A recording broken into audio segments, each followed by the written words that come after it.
ناظرین کی خدمت میں سلام و آداب. آپ دیکھ رہے ہیں وائس آف لداخ.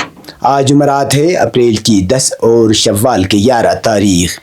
آج کی تازہ ترین خبروں کو لے کر میں سعید ہاشم رضوی حاضر. ناظرین سے گزارش ہے کہ تازہ ترین خبروں اور حالات و واقعات سے باخبر رہنے کے لیے ہمارے چینل کو سبسکرائب کریں اور خبریں آخر تک ضرور دیکھیں. آپ دیکھ رہے ہیں آپ کا پسندیدہ news channel Voice of Ladakh.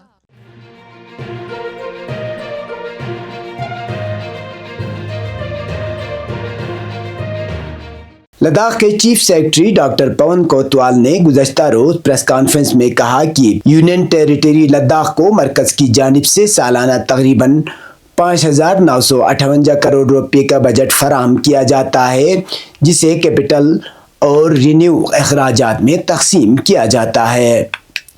انہوں نے کہا کہ گزشتہ چند برسوں میں یوٹی انتظامیہ نے ترقیاتی بجٹ کے مؤثر استعمال میں غیر معمولی بہتری دکھائی ہے. ڈاکٹر پون کوتوال کے مطابق سال 2020-21 میں کیپٹل اخراجات کا تناسب صرف 40% تھا، جو 2023-24 میں بڑھ کر 73% تک پہنچا، جبکہ مالی سال 2024-25 جو 31 مارچ کو مکمل ہوا میں شرح 82% رہی. گزشتہ مالی سال کے دوران لداخ کو دیے گئے 2,500 کروڑ روپے میں سے 2,486 کروڑ روپے خرچ کیے گئے، جو کہ بجٹ کے 99% سے زیادہ استعمال کی عکاسی کرتا ہے. انہوں نے اس خیال کو مسترد کیا کہ بجٹ میں کمی سے ترقیاتی منصوبے متاثر ہوں گے.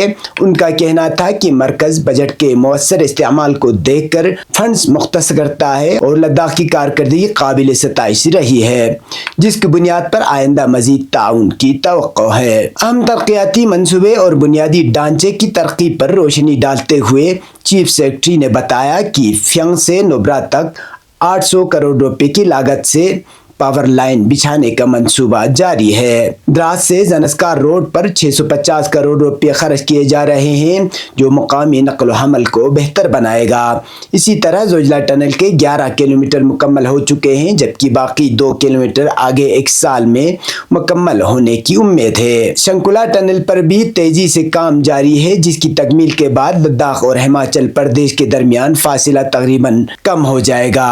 اسی طرح نیشنل ہائی وے 301 پر تعمیراتی کام جاری ہے. بھارت نیٹ پروجیکٹ کے تحت فائبر آپٹک نیٹ ورک بچھانے کا عمل جاری ہے، تاکہ دیہی علاقوں خاص طور پر پنچایت سطح ڈیجیٹل سہولیات فراہم کی جا سکے. تعلیم، صحت اور سیاحت کا ذکر کرتے ہوئے ڈاکٹر پون کوتوال نے کہا کہ 700 کروڑ روپے کی لاگت سے لداخ میں میڈیکل کالج کے قیام کی تجویز آخری منظوری کے مراحل میں ہے. اسی طرح انجینئرنگ کالج اور سانکو میں ڈگری کالج کے قیام کے لیے سنجیدہ کوششیں جاری ہیں. سیاحت کے فروغ کے لیے ہوم سٹے اسکیم متعارف کرائی گئی ہے، جس کے تحت مقامی افراد کو 2.5 لاکھ روپے کا پیکیج دیا جا رہا ہے. روزگار کے مواقع اور سرکاری بھرتیوں کا ذکر کرتے ہوئے ڈاکٹر پون کوتوال نے کہا کہ گزشتہ 2 برسوں میں تقریباً 3,200 نوجوانوں کو نان گزٹڈ سرکاری ملازمین فراہم کی گئی ہیں.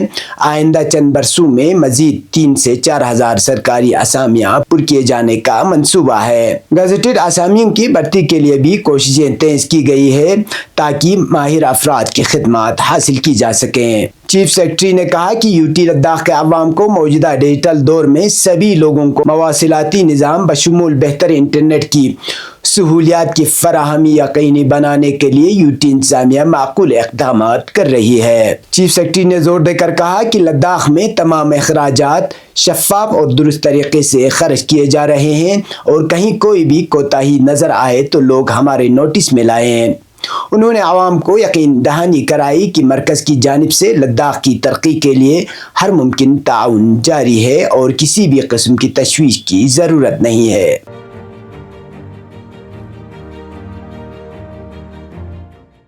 ضلع کرگل کے جونیئر اسسٹنٹ کی اسامیوں کے امیدواروں کی ایک وفد نے lieutenant governor Ladakh brigadier doctor B D Mishra سے ملاقات کی. ملاقات کا مقصد SSRB کرگل کی جانب سے تقرریوں کے معاملے پر ہائی کورٹ کے حکم پر عمل درآمد میں تاخیر کے حوالے سے اپنے خدشات سے آگاہ کرنا تھا. اس موقع پر chief secretary doctor Pawan کوتوال، commissioner secretary doctor L Franken اور ایڈیشنل سیکرٹری ششیکانت بھگت بھی موجود تھے. وفد نے معاملہ اٹھایا کہ سال 2024 میں SSRB کرگل کی جانب سے جونیئر اسسٹنٹ کی 96 اسامیاں مشتہر کی گئی تھیں۔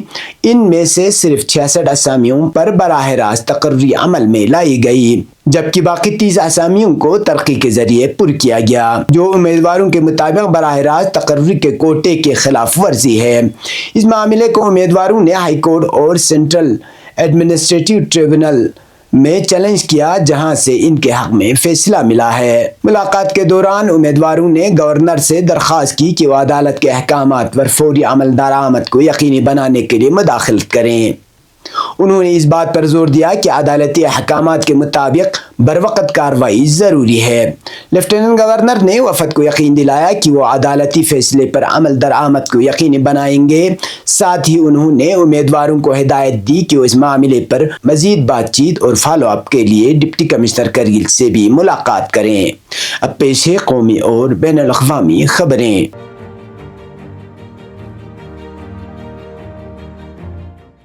میڈیا کے مطابق کولکتہ میں ایک پروگرام میں تقریر کرتے ہوئے ریاست مغربی بنگال کی وزیر اعلیٰ ممتا بنرجی نے کہا کہ وقف ترمیمی بل کو مغربی بنگال میں نافذ نہیں کرنے دیں گے۔ انہوں نے مسلمانوں کو مخاطب کرتے ہوئے کہا کہ میں جانتی ہوں کہ آپ لوگ اس نئے قانون کے نفاذ سے صدمے میں ہیں اور ناراض ہیں۔ ان کا کہنا تھا کہ آپ لوگ اطمینان رکھیں کہ مغربی بنگال میں ایسا کچھ نہیں ہوگا جس سے لوگ اختلاف و تفرقہ ڈال کر حکومت کریں۔ انہوں نے کہا کہ ہم پر اعتراض ہوتا ہے کہ آپ ہر مذہب کے مقامات پر کیوں جاتی ہیں۔ ان کا کہنا تھا کہ ہم اتحاد و بھائی چارے کے اصول سے پیچھے نہیں ہٹیں گے، خواہ ہمیں گولی ہی کیوں نہ مار دی جائے۔ ممتا بنرجی کا یہ بیان ایک ایسے وقت میں سامنے آیا جب گزشتہ روز مغربی بنگال کے شہر مرشد آباد میں مسلمانوں نے وقف ترمیمی بل اور ایکٹ کے خلاف ایک بہت بڑا احتجاج کیا تھا۔ اس احتجاجی مظاہرے میں اس وقت تشدد پھوٹ پڑا جب پولیس نے مظاہرین کو منتشر کرنے کے لیے لاٹھی چارج کیا اور آنسو گیس کے گولے داغے۔ واضح رہے کہ ہندوستان میں وقف ترمیمی بل کی پارلیمان میں منظوری اور قانون کی شکل میں اس کے نفاذ کے بعد مسلم تنظیموں اور اپوزیشن کی جانب سے اس کی سخت مخالفت کا سلسلہ جاری ہے۔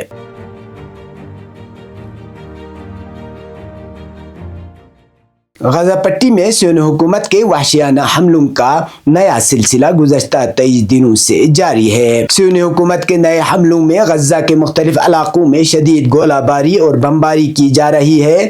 رپورٹ کے مطابق صہیونی حکومت کے جنگی طیاروں نے آج صبح خان یونس پر بمباری کی ہے۔ خان یونس کے المواسی علاقے پر پناہ گزینوں کے کیمپ پر اسرائیلی فوج کے بمباری میں ایک خاتون سمیت 2 فلسطینی شہید اور متعدد دیگر زخمی ہو گئے۔ مرکزی غزہ میں واقع النصیرات کیمپ پر ہونے والی بمباری میں 2 فلسطینی شہید اور متعدد زخمی ہو گئے۔ غاصب صہیونی فوج کے جنگی طیاروں کی النصیرات کیمپ پر بمباری کے ساتھ ہی شمالی غزہ پٹی کے بیت الحانون علاقے پر سخت بمباری جاری ہے۔ فلسطینی ذرائع نے رپورٹ دی ہے کہ صہیونیوں نے غزہ شہر کے مشرقی علاقوں پر شدید گولہ باری کی ہے۔ جنوبی غزہ واقع مشرقی خان یونس پر بھی بمباری اور گولہ باری کا سلسلہ جاری ہے۔ یہ تھے اب تک کی خبریں، اسی کے ساتھ مجھے اور میرے ساتھیوں کو دیجیے اجازت۔ اللہ حافظ۔